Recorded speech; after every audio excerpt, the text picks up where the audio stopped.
morning. Happy Sunday, and let's let football kick off. I want to say I'm excited, but I was a little beaten and battered after last weekend. Doug, how'd you feel about the Browns' performance? It felt good in the first 30 seconds, and then it kind of went downhill from there. That sounds like every Sunday experience. If you've noticed, there's a theme, and it's the theme that I keep saying I'm not going to let the Browns affect my health this season, my mental health this season, and yet somehow, like an infection, I tend to always let it still happen. After that all being said, we didn't do that well last week. I need to start standing more true in my position, and it's just so convenient that Will couldn't join us in the studio today, Doug, because I was going to be humbling him quite a bit about his Baker his boy. predictions are just not calibrated. I mean, the truth is, a lot of these underdogs, or what has been projected as underdogs by some of the co-anchors here, it's totally off. Some of these teams are way stronger than we give them credit. The Raiders, holy cow, did they pull off more than we ever gave them credit for. But with all that being said, before we dive into it all, I got to introduce someone else joining us from the Pickle Gallery. Ricky, how we doing today, brother? Blessed, man. And this NFL season so far has been very entertaining because every team you expect to be where they're at, they just disappoint you that week. Like, I don't know, like you said, the Raiders and Carolina, it's the Red Rocket, but how do your defense is very sound. Like, how do you come in and let Carolina beat you? It's crazy, and it's a bad look for Bryce Young. It is. But you know what? There's also some teams that I think showed up and surprised everybody. One of the things I want to really impress is the Steelers. You know, I'm wearing my shirt. Pittsburgh started it, and I just want a position where I can, talk poorly about them. However, they are so strong this year, disappointingly. And I got to hand it to the Ravens. They've got an awesome team too, and they finally got their first win. They squeaked one out. I don't know, Ricky, what do you think we can expect from our division? The Bengals had a really, really tough game, but they just can't pull it ahead. Steelers always been a strong team. They're always been a well-coached team. It's just since Ben slept down the slope, they haven't had a good quarterback to help them push the team. Their defense always been well played. Their offensive line be banged up, but they always have a good offensive line. Just they got a decent quarterback now that's not turning the ball over yet. Because I don't know. I need a full season out of good Justin Fields. I don't need half a season. So Dude, what's crazy too is like a year or two ago, the dude that was supposed to be their starting quarterback got killed in Florida. That dude who was on the side of the highway. Yeah, he was supposed to be their quarterback. Ohio State, crazy. And now they got another Ohio State quarterback. So I hope it works out for them, for him, because he's a Buckeye. For him. But the whole team, I don't like Pittsburgh. I hope he throws 3 touchdowns every week, no interceptions, but always find a way to lose. It would be great. It would be great. And Ravens, I gotta tell you, surprised. Ricky, you're a good guy, and I appreciate that perspective. I take the position once a Buckeye, always a Buckeye, until you're a Steelers. That once you become a Steeler or a Raven, it's over. If you become a bunghole, I can mess with you. Ohio's Ohio. Like Joe Burrow, it's so funny. He detests Ohio State claiming him. He's like, no. You don't get to claim me. I didn't thrive there. I'm an LSU boy. And at the same time, if you go to the bungholes, I'm not going to be upset. It's the Steelers to the Ravens. You're not a Buckeye anymore. I don't go for any of them, honestly, in their division. Especially, and I'm the opposite. If you go to Cincinnati in the same state, you could be the best Buckeye ever. I ain't fucking with you. I don't. Is there something about their orange versus our orange? I don't like it. I do love Joe Burrows because he's an Ohio boy, and so I do love that. I'm glad he's like at least got to play in Ohio, and he like was from Athens, which is kind of closer to Cincinnati than up here anyways. But he's like in Ohio, got to stay in Ohio, could have played in Ohio State, but was too good and left. And kind of like Lamar, he's a class act. He's a good guy. I talk my shit, but at the same time, you can't feel anything but appreciation for a player like Lamar. You know, that's somebody with strong character. Before with Tom Brady, I learned to just stop hating good players, great players, and just start appreciating them. Because I used to just hate Brady because he always wins.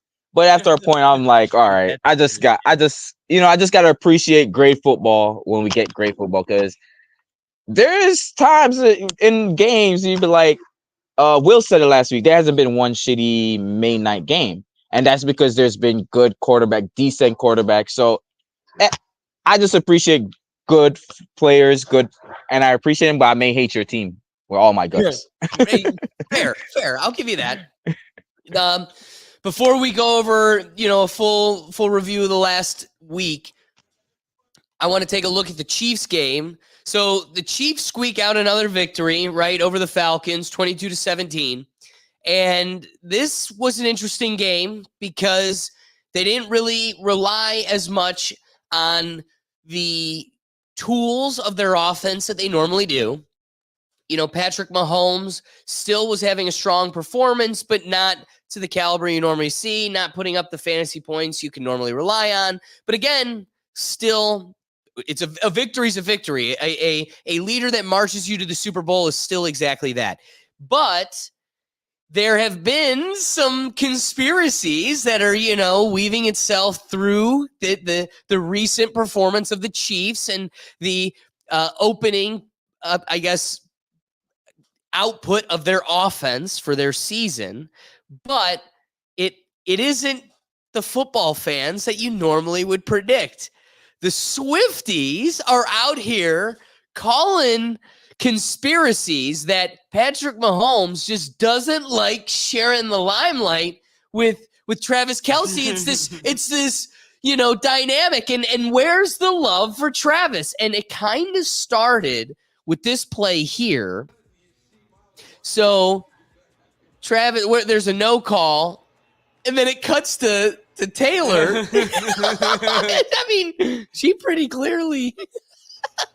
And of course, the TV has to show Taylor Swift. I mean, of course. And so now this was on national television, and it's got her army riled.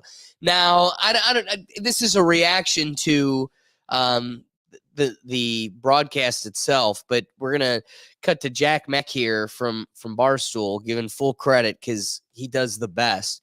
I was trying to drum up the clips before we got out here, but we didn't really have much time, and he does a great job of putting them all together. But here's the conspiracy by the Swifties. Now entered the stage of the Travis Kelce Taylor Swift relationship, where Swifties are breaking down film on Twitter and pointing out Patrick Mahomes missing a wide open or seemingly wide open Travis Kelce. Last night the Chiefs played the Falcons. Twitter user Killa Swizzle, who is obviously a Swiftie, tweeted this video out. In this play, you could see Travis, who's going to be on the left side of your screen, run a route, and it seems like he's open.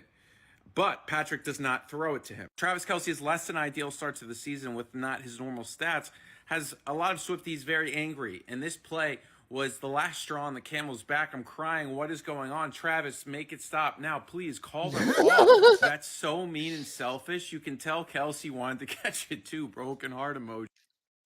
You can tell he wanted to catch it. Oh no, he didn't catch the ball. So all football players with receivers, when they get the ball thrown to them, wants to catch the ball. Like, right, that's what I mean. Like, oh my God. He so badly wanted to win. Ellie, every time I see this video, I feel like crying. Don't ask me. It even reached non-English speaking sides of Twitter. They don't understand the anger I have. I don't know if it's because I've been sleeping 4 hours a day for a week at most or what, but I feel like crying, says Morat Swifts. WTF, Patrick.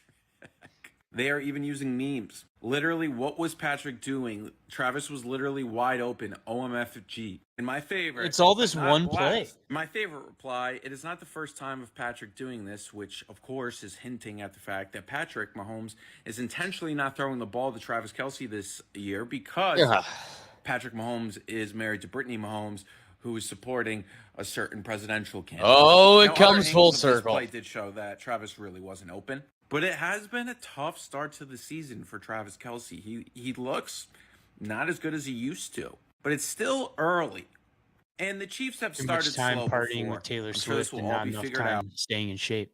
I mean, there's something to that. Still, I love that we've entered the era. I seen the saying this week. It's like the football coach always tell you football should be your number one. When you start going different places and putting your attention in different places, as Doug just said, you're gonna slip. Chris Carter on his show, I don't remember his name of the show. He said every year I see Travis Kelce in South Florida training every year. This year was the only year I never see Travis Kelce down there. So that just show you to keep a woman like Taylor Swift, you have to, give a little more attention, which should be understandable for the fellas, but gotta show up on the field. Step up to her and be like, you gotta show up on the field. Listen, you gotta tell your fans to chill the F out because they know nothing about football and they're ripping on my boy Patrick Mahomes. That's facts. And it goes into they really don't know football because Travis is getting way more attention this year than he ever got. He's getting triple teams. Like almost every play, if you look around Travis Kelce, there's 3 plays. He's like in a triangle. He's stuck right in the middle. Almost every play. Open from an angle, but they're all around him. They know they single on him now. They don't understand. Even if they find a single play where he is open, that wasn't the play scheme that round. Like exactly. that you have to go off. There is a coach. There is a offensive coordinator. They are dictating and play calling. You have to go off of what they're coaching. Like Patrick Mahomes has some free will out there, but at the same time, There's reads. Being coached. Yeah, there's reads on every play. You have your first option, your second option, your third option, your check down. And sometimes you can't even get to your first option. You just have to go straight to your check down. Like, if the person never played football, they need to be watching football a lot. And a lot of commentary, not just film, like listening to football players breaking down film and stuff of that sort to really understand football. Dude, too, I feel like this year we're getting a lot more people on the team active, than you usually see. Like, and part of that's probably because people are like the teams are probably focusing on Travis Kelce, it's opening up then these other people that we're seeing that are getting a lot more attention than we ever saw them previously get. And let me ask this.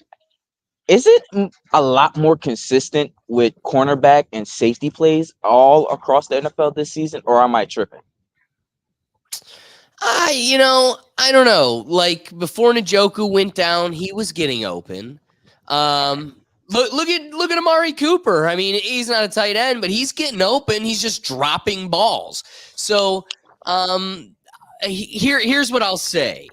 I think the league doesn't have Travis is a rare breed and kind of a last of the Mohicans. Rob Gronkowski was a giant mass that could move. Okay, like Myles Garrett would make an incredible tight end. Do you understand what he could run through? Big Dog would be cooked and exhausted by this halfway through the second quarter. Like as much as Myles would thrive there, that isn't something he's built for.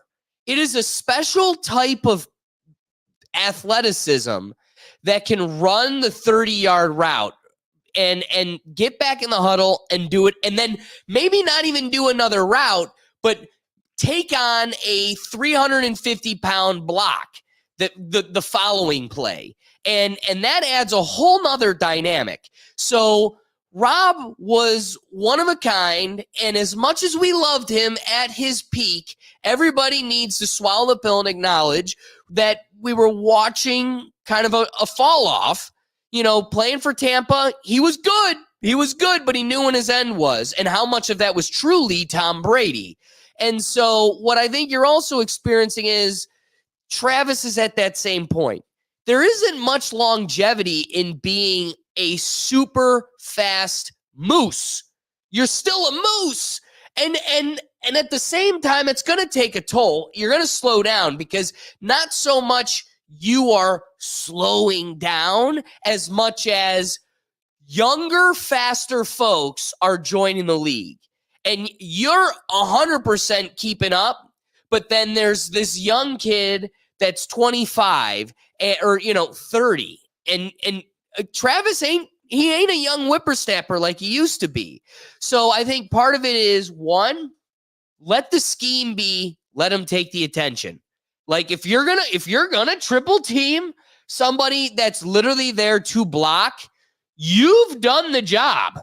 And in the plays where Swifties are getting triggered, because look at Travis being open, you don't know what the read was, and honestly, okay, I'm gonna put my Swiftie tinfoil hat on. This whole thing's an entertainment scheme and show. Do not be surprised when they hit the Jets week 6 or 7. So when I'm calling it today, and by 7 or 8, whoa, the Travis Kelce pop-off, they did this whole little charade, so we're all talking about him. Swifties are tweeting about him. Okay, if there's any legitimacy to the possibility that they have I don't know if you all saw on Reddit the contract that, they're supposed to be dating for another month and then break up. And then because it was leaked, it's going to be extended just a little bit longer and then they're going to break up. If this whole thing is just a publicity ploy, then wouldn't it play into their hand if they still get every win by maybe a little bit lesser of a margin than it otherwise would be, and they get to have articles and they have Swifties tweeting all across Twitter talking about Travis, talking about the Chiefs, bringing in foreign folks that don't even speak English that otherwise wouldn't even be watching the NFL, bringing them in to make commentary. And then week 8 have a big old pop-off where it's like, look at Travis, it's the old him again. Mahomes finally got over his jealousy or whatever it is. And then they'll go win the Super Bowl and it'll all be hunky-dory. I don't know. But it's just funny that, like, people that never were into football or really have a deep understanding of it are just getting an enthralled commentary on it because somebody, again, like Taylor Swift can... I don't know. You're muted, Ricky. No, I was just saying, what the? Well, I was just repeating Taylor Swift. Oh. I was just repeating Taylor Swift. But I feel like it's the NFL's, the DBs in the NFL are stepping up. We know a lot more DB names, safety names, and the coverage in this coverage scheme is a lot better in the NFL. Like a year ago, 2 years ago, it's just the defense couldn't stop nothing. It's 5 touchdown games, 4 touchdown games, back to back, week to week, blowouts. Now everything's like a little more equal. Even the shitty teams are coming back. Like it's a great. I like where the NFL's at now. I like the DB. Like I know a lot more DBs. I can appreciate that. So what we're gonna do here is get to the wrapping bit. I was going to go over the last week's scores, but truthfully, we can really do that as we go through our predictions for this week. So, oh man, I thought I did. All right. So I'm going to share. Ricky put together a fun little graphic here for us. I don't know why I wasn't showing it before. So Ricky, we already had Thursday night's game. I think it didn't go necessarily how we all expected, but it was still a good game. Were you able to catch any bit of it? I couldn't watch it. It was boring. It was. I didn't catch it either. But didn't we pick the Dallas to win last week? Well, wait. All I know is both those teams beat us. And it was sad to watch. The Giants put up a better fight against the Cowboys than we did. The fact that it was so close, 20-15 versus our 17-33. But at the same time, at least then it makes me feel better about the Giants game. Because this whole time I've been feeling like the Giants are absolute trash. And the Cowboys are obviously good. If the Cowboys are coming up just short of the Ravens with a really tight dogfight, right? Last week, that was a tough game. And for a strong score like that, and then the Giants to keep it tight with them, it's like, all right, these are two solid teams. And here's the takeaway as a Browns fan. You've got a solid tier of moderate or strong moderate teams, right? Ravens, Bills, Cowboys, and surprisingly, I think after performances like this past week, you could throw in teams like the Giants. I'm going to be interested to see how like the Commanders do. The Cardinals are trash, but the Commanders have been looking strong. The really good one for the 1 o'clock ones, though, I think I'm excited for the Eagles and Tampa Bay. Tampa Bay had a tough fight this last round, but I mean, they're proving to be a strong contender in their division. And the truth is, the Eagles will show it to be true or not. I think the Jets are definitely going to come up on top. The Steelers, if they don't pull this one out, I'll be surprised. But truthfully, the Colts have been looking very good. They've been showing themselves to be a strong squad. Jacksonville, I hope they lose, but I think it'd be cool if they win because then it would show us that we could actually do something with the Texans. But I can't imagine that actually being the case. Minnesota, I think if they don't contend with Green Bay, they're failing themselves. They're definitely the top dog in that one. They've been hot the last couple weeks. But exactly. Sam Darnold have been playing well.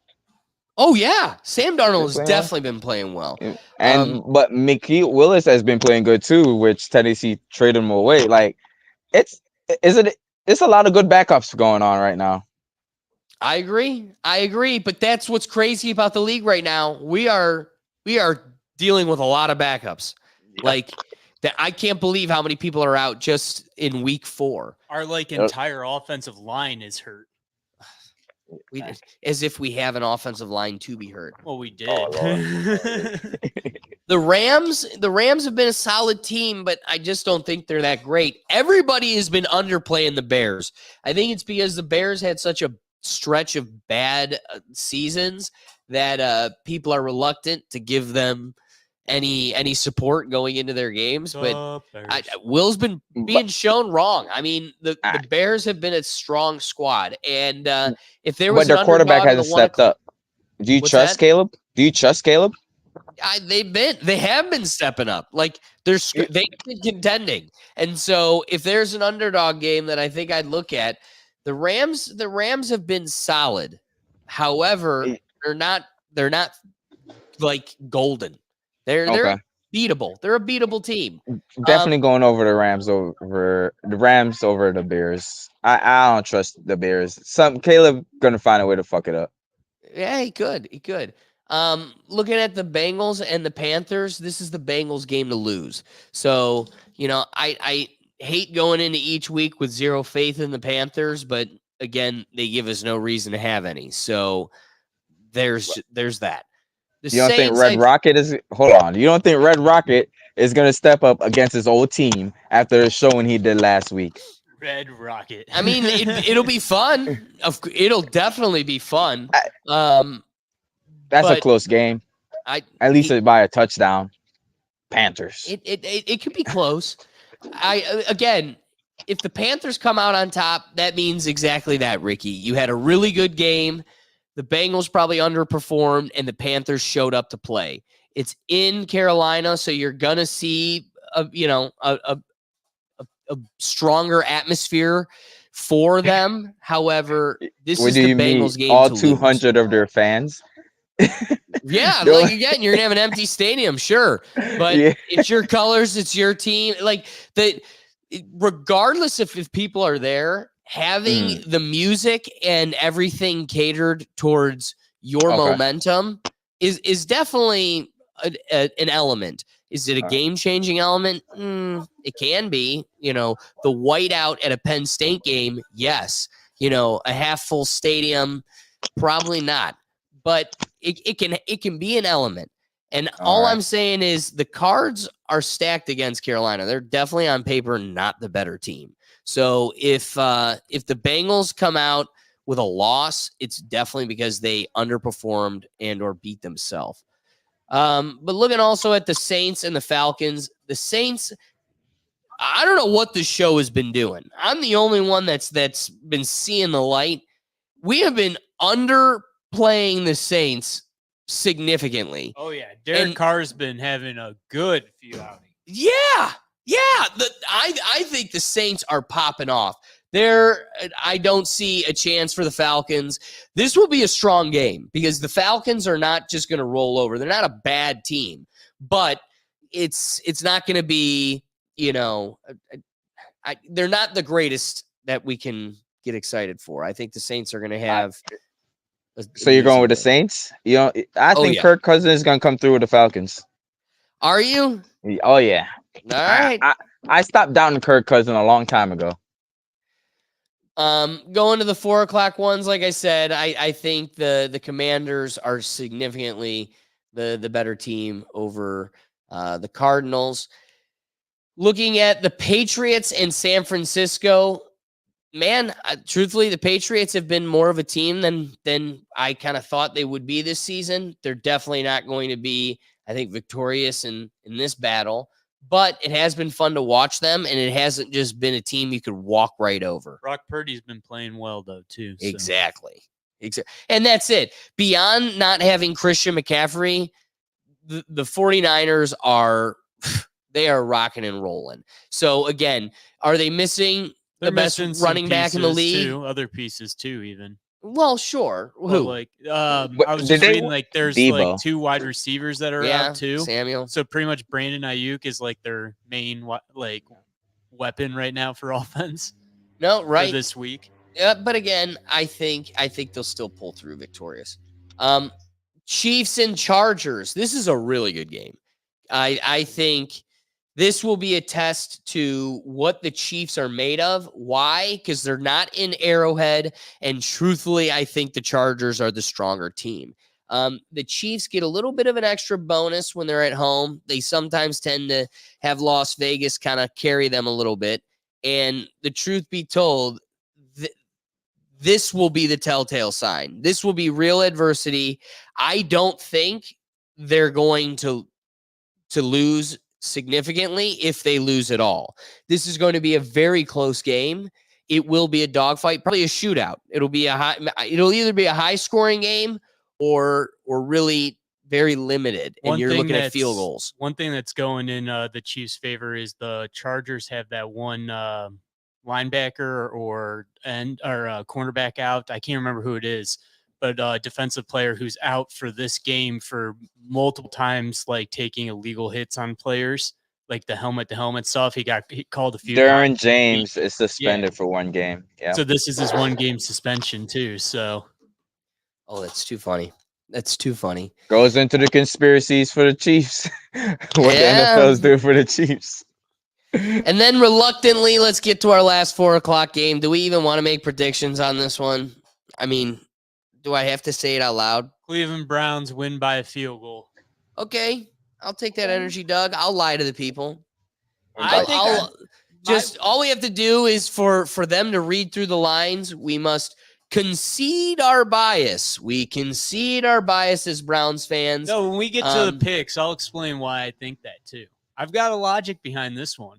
All right. Well, all right. I'd save that because we got to get to our DraftKings parlay here. But let's get to the Monday night football then. Or no, we got Sunday night football, 8:20 Buffalo Bills and Ravens. This is going to be a game I will watch. Oh, yeah. Like Ricky pointed out, Will's been really calling it. The evening games have been lights out. They've been doing really great.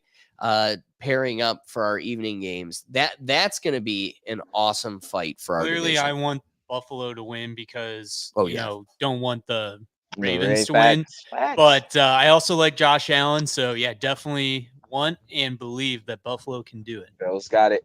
The Bills got it. And then for Monday Night Football, we've got Tennessee taking on Miami. I'm hoping for Miami, but man, have they just deflated at the beginning of their season.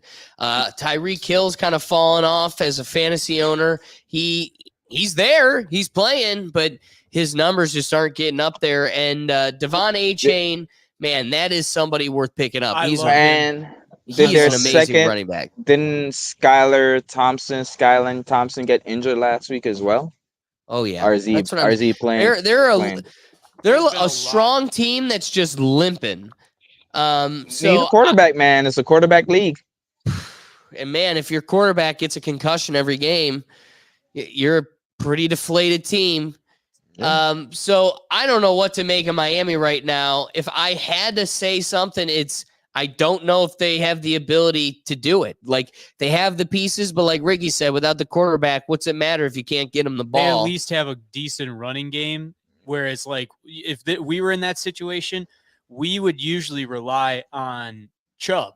We don't even have that. Like, when we're in doubt, we knew that we could run the ball. Like, they can at least still do that. We are without any option to run the ball. So I think they're better off than we would be.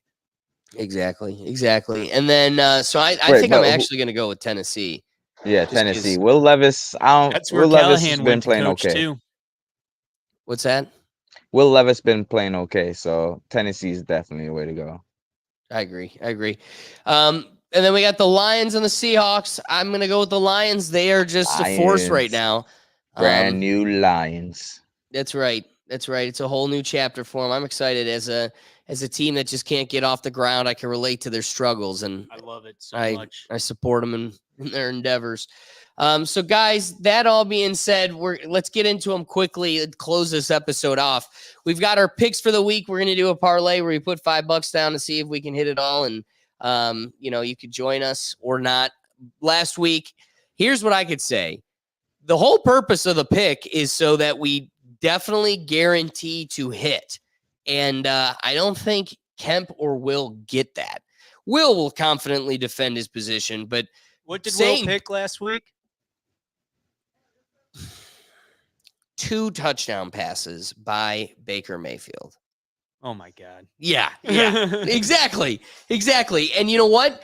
Each person gets to have their pick, so I bite my tongue so I could talk my shit when you are an idiot and lose. But 2, that was insane. And Kemp's was an anytime touchdown by Alvin Kamara, which those don't happen. Those are so rare. And again, for the folks, we're trying to get parlays that hit for the folks. And guess what hits every week? Guess what just doesn't stop just racking it up for me? Or Derrick Henry. Derrick Henry, 60 yards. So guess what I'm going to do again? He might get stopped tonight. The Bills got a good defensive front. Bills definitely have a good defense. But guess what the Ravens aren't currently doing? Passing the ball. It's just not a part of their scheme. So they've got one of the best running backs. They're going to continue to utilize that, and I'm going to exploit it, Las Vegas. So hopefully the rest of the squad in today's episode can deliver on the mission, which is a victory on the parlay. Doug, while Ricky thinks about his pick, what's your pick for the week? Okay, I actually thought of another idea, but I haven't. So we'll see what you think of this one. If you don't like it, we can go to another one. I am thinking a passing touchdown by Deshaun Watson. And my reasoning behind that is if you followed the injury reports, the Raiders have like 6 defensive players out, 6 starters, including 2 defensive ends. Biggest issue against Deshaun has been the pressure. So I'm hoping that with a linebacker and a cornerback out, maybe there will be some more openings for him. And along with that thinking as well, Andy Dalton last week, 36-year-old threw for 314 yards and 3 TDs versus the Raiders. And Vegas has the lowest rated secondary versus the pass. So Doug, I did some research on this one. So I think Deshaun can get a passing touchdown. Doug's coming in with the math. All right, Ricky, are you gonna tank this parlay? Because I think I'm just saying Patrick Mahomes 1 TD because Darren James is out. All right. So 2 passing touchdowns, 60 rushing yards. I think this is very manageable by 3 all-stars. This should be doable. 2 and 2 all-stars and the massages. I was going to go with St. Brown for a touchdown, but I don't want to risk it. Not bad, dude. That's not a bad one either. I was thinking a Achane touchdown too. If Gerget was going to give me shit about Deshaun maybe not hitting if he wanted a safe bet, I figured Miami's going to be running the ball a lot, like we just talked about. So yeah, I probably should do running yards with Devon. The running back for Washington, Akins. What's the running back for Washington? He played for the Chargers last year. What's his name? Atkins or something like Cam Akers. Cam Akers. He's been ripping it up, man. He's been ripping it up. I'm trying to. We can't do it live. If it's juicy enough, I might switch it to Devon. But Derrick Henry has just been rock solid, so I may stick it out. But I think the parlay is going to be posted with the odds and everything on our Instagram story. So like everything else, be sure to join us and find us on, the interweb. Click on over and join us. But I hope we kicked off your morning. Don't forget to finish up on your final tinkering and wrap up on your football roster with fantasy, because we got a fun week ahead of us. And be sure to dive into the comments and DM us and send us all the things that you'd like to see us review in the next episodes because again, there's so many crazy things going across the league and we only got like 30 minutes each week. So throw it our way, things that you're looking for us to talk about. But anyway, guys, we go live each week, Sunday at noon Eastern time. So thank you for joining us and we'll catch you next week. Peace.